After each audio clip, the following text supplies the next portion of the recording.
নোয়াখালীর কোম্পানিগঞ্জ সরকারি কলেজে 2025-26 শিক্ষাবর্ষে একাদশ শ্রেণীতে ভর্তি হতে আসা শিক্ষার্থীদের ভর্তি সংক্রান্ত তথ্য প্রদান এবং সহযোগিতা করার জন্য সকাল থেকে কলেজ ক্যাম্পাসে অস্থায়ী সহায়তা কেন্দ্র স্থাপন করেন।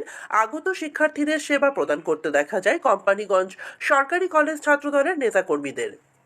এ সময় উপস্থিত ছিলেন কোম্পানিগঞ্জ সরকারি কলেজ ছাত্রদলের সভাপতি জহিরুল ইসলাম সাইমন, সাধারণ সম্পাদক অরূপ মজুমদার, সহ সভাপতি জহিরুল ইসলাম মন্ত্রী, যুগ্ম সাধারণ সম্পাদক কামরুল ইসলাম, যুগ্ম সাধারণ সম্পাদক ইয়াসিন আরাফাত শান্ত, যুগ্ম সাধারণ সম্পাদক আরাফাত অন্তর, ছাত্রী বিষয়ক সম্পাদক নুসরাত জাহান ইভা, ক্রীড়া বিষয়ক সম্পাদক রক্তিম মজুমদার, সদস্য তাহসান অনিক ও মুক্তা দাস।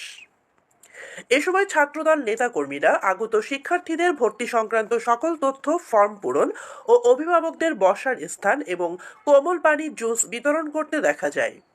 তাদের এই সেবা প্রদানে আগত শিক্ষার্থী এবং অভিভাবকেরা সন্তোষ প্রকাশ করেছেন।